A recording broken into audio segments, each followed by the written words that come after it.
양육에서 가장 중요한 과정 중에 하나가 바로 훈육입니다. 부모님들이 사랑의 이름으로 아이에게 접근하지만 아이에게 강압적으로 대하는 경우가 많습니다. 엄마, 아빠라는 권력을 쥐고 있기 때문입니다. 나도 모르게 내 양육 방식이 아이들을 망치고 있을지도 모른다. 다 너를 위해서 하는 말이야. 다 너 잘 되라고 하는 말이야. 부모는 30대, 40대임에도 불구하고 10살 전후의 아이들에게 30대, 40대의 언어로 이야기합니다. 그러면 이 아이는 성인이 되어서 여러분 안녕하십니까? 데일리 여성 구독자 여러분 진심으로 반갑습니다. 저는 책과 삶 진행하는 아나운서 김재웅입니다. 평소에 데일리 여성 구독자 여러분 자녀 교육에 관심 많으시죠? 감사한 마음 가지고 오늘은 데일리 여성에 놀러 왔습니다. 오늘 여러분께 좋은 책 한 권 소개해 드리려고 나왔는데요. 종교 철학자 정성민 박사의 관계의 그늘입니다. 왜 나는 그 사람 앞에서 작아질까? 이런 고민을 함께 나누는 책인데요. 표준국어 대사전에서 찾아보면 그늘의 정의는 어두운 부분입니다. 관계의 어두운 부분을 조명하는 책입니다. 사실 관계 속에서 많이 힘드시잖아요. 그 힘든 원인을 나에게서 찾는 경우가 많은데 이 책은 관계의 그늘, 관계의 구조에서 바라보라고 이야기를 합니다. 나에게 원인을 돌리지 말고 관계의 구조에서 원인을 찾는다면 관계의 고통으로부터 쉽게 벗어날 수 있고 관계로 인한 어려움을 잘 극복할 수 있다라는 취지입니다. 보이시죠? 나를 되찾는 존엄의 심리학. 여러분 자신을 되찾을 수 있는 기회가 이 책을 통해 펼쳐질 수 있습니다. 사람은 가면을 쓰고 사는 존재입니다. 페르소나죠. 직장에서 그리고 가정에서 다른 모습으로 살아가는 경우가 참 많습니다. 일터에서는 사회 공동체에서는 내가 관계의 피해자가 될 가능성이 있지만 가정에서는 또 다른 모습을 보이는 경우가 있습니다. 엄마, 아빠라는 권력을 쥐고 있기 때문입니다. 내가 나도 모르는 사이에 그늘의 조정자가 되는 거죠. 아이들을 망친다는 뜻은 아닙니다. 나도 모르게 내 양육 방식이 아이들을 망치고 있을지도 모른다라는 이야기입니다. 우리 양육에서 가장 중요한 과정 중에 하나가 바로 훈육입니다. 아이가 잘못했을 때 아이가 잘못을 깨닫도록 하는 과정이죠. 훈육은 정말 지혜로워야 합니다. 아니면 아이가 모든 책임을 자신에게 돌리고 자신이 관계의 피해자가 되기 때문입니다. 부모님들이 흔히 사랑의 이름으로 아이에게 접근하지만 아이에게 강압적으로 대하는 경우가 많습니다. 무조건 네가 잘못이야. 네가 뭘 잘못했는지 반성해봐. 네가 뭘 잘못했는지 생각해보고 여기다 적어. 그리고 생각의 의자에 앉아서 네가 잘못한 것을 깨달을 때까지 깊이 생각해. 이 모든 과정은 아이 스스로 모든 문제의 원인을 나에게 돌리도록 하는 부작용을 낳을 수 있다고 이 책의 저자 정성민 박사는 이야기합니다. 실제로 아이들은 나이 때문에라도 현명한 의사결정을 할 수 없습니다. 하지만 부모는 30대, 40대임에도 불구하고 10살 전후의 아이들에게 30대, 40대의 언어로 이야기합니다. 10살 아이가 이해하기 힘들다는 뜻이지요. 하지만 그 10살 아이는 3, 40대의 언어를 사용하는 부모의 말을 10살 수준으로 받아들입니다. 결국 부분적으로 인지하고 부분적으로 습득한다는 얘기죠. 그 가운데 강압만이 남을 수 있습니다. 그 강압은 이 아이를 압박하게 되고 이 아이는 스스로 모든 문제의 원인을 자신에게 돌리게 됩니다. 결국 자신감을 잃게 되고요. 자기 주도력을 잃게 되고 자기 판단이 어렵게 됩니다. 그러면 이 아이는 성인이 되어서도 비슷한 피해자로 남을 가능성이 높다고 생각합니다.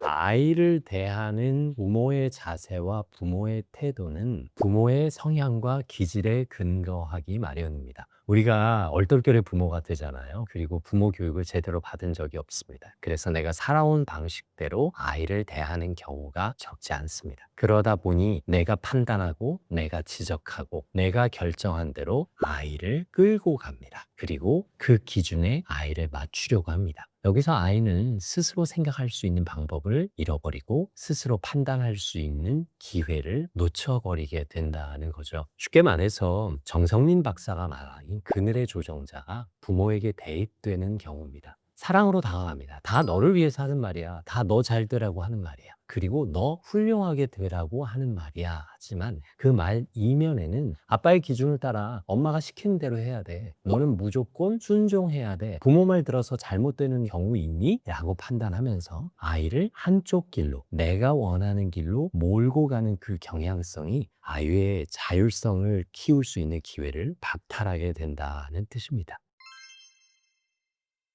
많은 심리학자들이 이야기합니다. 원가족과 형성된 관계가 나의 태도와 생각과 사고를 결정한다고요. 맞습니다. 아이가 처음 경험하는 관계는 가족 관계입니다. 자신이 어떻게 살아야 할지를 가족을 통해서 배우게 되죠. 부모를 통해 사랑의 행동을 배우기도 하고 압박감을 느끼기도 합니다. 형제를 통해 사회성을 배우기도 하고 관계를 느끼기도 하죠. 결국 3세 이전에 형성된 관계, 그리고 10살 전후에 형성된 관계, 청소년기에 학교 공동체 또 친구 공동체를 통해 형성된 관계가 그 아이의 인품을 만들고 성품을 만든다고 생각합니다. 물론 성향적인 측면과 기질적인 측면이 반영되기도 하지만 부모로부터 입은 피해는 그 아이의 인생 속에서 큰 작용을 하게 됩니다. 마음 깊은 곳에 남아 이 아이가 여전히 아이로 머물 수 있게 하는 성인 아이가 된다는 개념이죠. 이 책에서 정성민 박사는 대물림을 이야기합니다. 바로 그 성향, 그 느낌, 그 감각이 부모로부터 대물림 된다는 얘기죠. 부모가 나를 대하는 방식, 부모가 나를 돌보는 방식은 사람이 나를 대하는 방식으로 인지되게 됩니다. 결국 내가 사회에 나가서 어떤 사람들을 만날 때 그 리더의 모습 속에서 부모의 모습을 발견한다면 나를 압박하는, 나를 강압한 혹은 나를 조정하는 그 리더들에게서 과거 어린 시절 부모의 모습을 발견하게 된다면 어린 시절 느꼈던 피해와 정체성이 되살아나면서 성인이 된 이후에도 그 정체성대로 살아가게 됩니다. 또 다시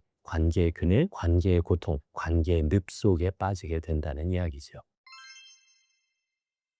아이들로 하여금 관계의 흐름을 읽을 수 있도록 도우셨으면 좋겠어요. 형제 관계에서도 그렇고 부모와의 관계에서도 그렇고 무조건 아이의 잘못만을 인지시키도록 강압할 것이 아니라 그 사건 속에서 그리고 벌어지는 일상 속에서 관계의 흐름이 어떻게 형성되는지를 알려주셨으면 좋겠어요. 그 대신 30대, 40대 어른의 언어로 하지 마시고 10대 언어로 잘 이해할 수 있도록 상황을 만들어 주시면 어떨까 생각합니다. 사실 이 책에서 정성민 박사도 관계의 피해자가 되지 않도록 그늘의 조정자와 거리를 두라라고 이야기를 하는데요. 모든 관계는 친밀해질수록 문제가 커질 수 있습니다. 그렇다고 친한 친구와도 멀리하라는 얘기는 아니겠지요. 하지만 모든 사람과 친하게 지낼 필요는 없습니다. 불가근 불가원, 가깝지도 않고 멀지도 않은 그 관계가 필요하겠죠. 아이도 학교에서 모든 친구들하고 친하게 지내기보다는 적정한 거리를 두는 방법을 알려주셨으면 좋겠습니다. 물론 쉽지 않을 거예요. 하지만 아이의 이야기를 많이 듣다 보면 아이가 친구들과 어떤 관계를 맺고 있는지, 그리고 그 관계 속에서 아이가 어떤 생각을 하고 있는지 알 수 있는 기회가 많아지실 겁니다. 때로는 아이들 친구가 집에 놀러 오면 함께 노는 과정을 관찰해 보세요. 아이가 A라는 아이와는 어떤 관계를 맺고 있고, B라는 아이와는 어떤 관계를 맺고 있고, C라는 아이와는 어떤 관계를 맺고 있는지, 그리고 그 작은 공동체에서도 혹시 그늘의 경쟁자처럼 무조건 나서는 아이가 있는 건 아닌지, 혹은 방관하는 아이들처럼 어떠한 갈등이 일어나도 그 갈등을 해결하려 하지 않고 자기만의 세상 속으로 들어가서 방관하는 아이가 있지는 않은지, 침묵하는 아이가 있지는 않은지, 혹은 나도 모르는 사이에 그늘의 조정자가 되어 자기가 원하는 대로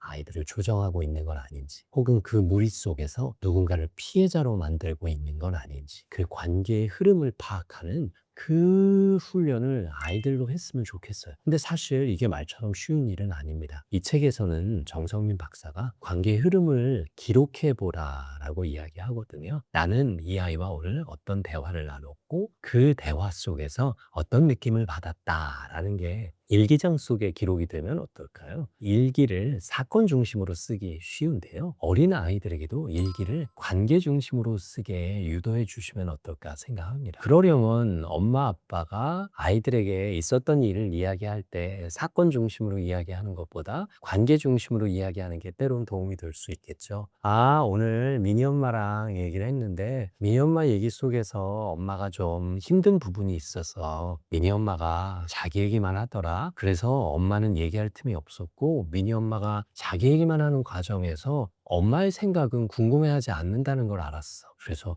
미니 엄마는 엄마를 친구로 생각하는 걸까? 하는 의구심이 들었거든. 이런 이야기를 해준다면 아이도 자신의 관계를 돌아볼 수 있는 기회가 되지 않을까 생각합니다. 그렇다고 그 이야기 후에 너는 미니와의 관계는 어때? 하고 직접적으로 물어보는 건 큰 도움이 되지 않을 겁니다. 아이에게도 생각할 시간이 필요하고요. 굳이 그걸 말로 표현하는 과정에서 미니와의 관계를 정의하고 규명한다는 것은 아이에게 또 불필요한 과정이 될 수도 있습니다. 때로는 위험한 과정이 될 수도 있으니까요. 엄마가 생각하는 방식, 아빠가 생각하는 방식을 통해서 아이가 자신의 관계를 돌아볼 수 있는 기회를 준다는 것. 그러니까 하루 이틀 만에 이루어지는 일은 아니겠죠. 한 달, 두 달, 아니 1년, 2년 아이의 성장 과정에서 계속 필요한 이야기입니다. 사실 아버지들도 이런 일터에서의 관계를 아이에겐 때로는 이야기해 줄 수도 있어야 된다고 봅니다. 아빠 부장님이 아빠에게 일을 시키셨는데 이런 부분은 이렇게 하시니까 아빠가 일하기 참 편하더라. 이렇게 얘기해 주면 선생님이 아이와의 관계 속에서 혹은 그 반의 리더가 되는 아이가 아이들과의 관계 속에서 어떤 작업을 해 나갈 때 어떤 식으로 요청하고 어떤 식으로 수용하는지를 배울 수 있는 효과적인 관계가 되지 않을까 싶습니다. 무조건 아이를 가르치려고 하지도 마시고요. 무조건 아이에게 조언하려고도 하지 마시고 엄마 아빠가 느끼는 그 삶 속의 느낌과 깨달음들을 아이에게 자연스럽게 이야기해 주시면 대화하는 가족이 될 거고요. 아이는 간접 체험을 통해서 훈련이 되지 않을까 생각합니다. 그런 이야기들이 바로 정성민 박사의 관계의 그늘에 잘 나와 있습니다.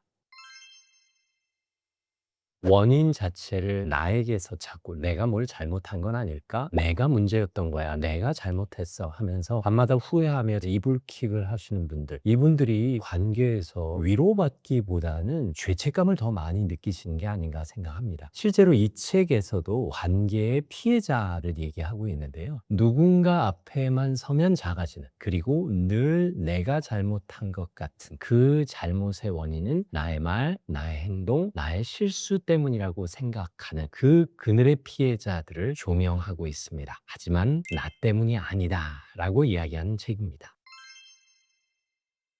이 책에서는 문제의 원인은 나 자신이 아닌 관계의 구조 때문이다 라고 이야기를 하고 있습니다. 흔히 공동체는 사람으로 구성되어 있습니다. 그 사람 사이엔 어떤 흐름이 흐르기 마련이죠. 그것은 이른바 관계 구조라고 합니다. 관계 속에서는 저마다의 역할을 가지고 있습니다. 이 책에서 말하는 첫 번째, 그늘의 경쟁자입니다. 그늘 속에서 항상 행동이 앞서는 사람들, 그 사람은 행동 때문에 실패를 경험하기도 합니다. 또 하나, 생각이 멈춘 사람들. 어떤 문제를 바라볼 때 혹은 그 조직의 업무 과정을 살필 때 굳이 생각하지 않고 시키는 일만 순종적으로 하는 사람입니다. 또 하나, 침묵하며 방관하는 사람들입니다. 어떤 문제를 발견하고도 굳이 내가 나서지 않고 그 문제를 놔둔 그대로 방관하는 사람입니다. 여기서 결정적인 역할을 하는 사람이 등장하는데요. 바로 그늘의 조정자입니다. 관계의 흐름을 주도해서 그 문제의 피해자, 희생양을 만들어내는 조정자입니다.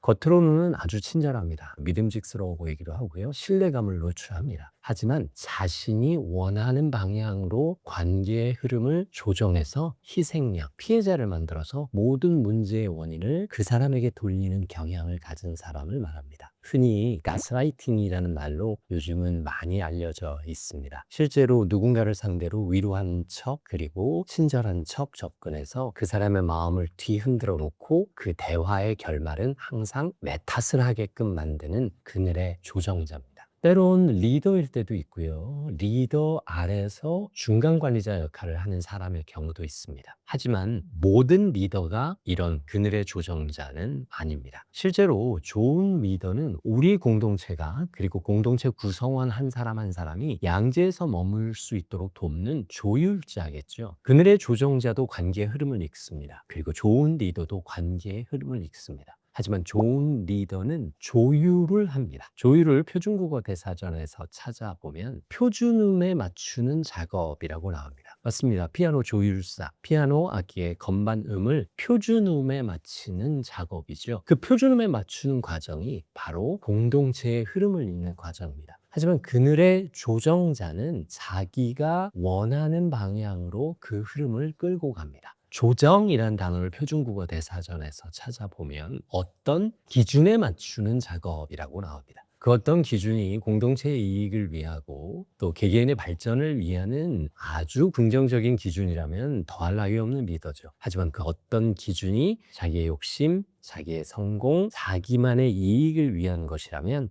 이 사람은 진정한 그늘의 조정자가 된다는 뜻입니다. 이렇게 관계 구조를 들여다보고 내가 피해자가 되지 않도록 그 구조를 직시하는 것, 이 역할이 바로 관계 그늘의 인식자입니다. 그 관계 구조만 파악해도 모든 문제의 원인을 나에게 돌리지 않습니다. 그리고 나 때문이 아니라는 걸 누구보다 잘 알게 됩니다. 오늘 여러분 앞에 정성민 박사의 관계의 끈을 소개해 드렸는데요. 이 책은 누군가를 정죄하거나 판단하려는 책이 아닙니다. 관계 구조 속에서 나 자신을, 여러분 자신을 지키려는 책입니다. 혹시 늘 내 탓만 하고 계시다면, 늘 내가 잘못했어 라고 죄책감을 느끼고 계시다면 관계의 구조를 들여다보고 그 관계의 구조 속에서 참된 나 자신의 모습을 찾아가셨으면 좋겠습니다. 당연히 아이와의 관계에서도 관계의 조정자가 되지 마시고요. 아이의 마음을 헤아리는 사랑하는 부모, 사랑받는 아이로 적절한 관계를 만들어 가셨으면 좋겠습니다. 오늘 데일리 어썸에서 좋은 기회 주셔서 진심으로 감사하고요. 제가 데일리 어썸에 놀러 온 것처럼 여러분도 책과 삶으로 놀러 오십시오. 책과 삶에서 또 인사드리겠습니다. 함께 해주셔서 감사합니다.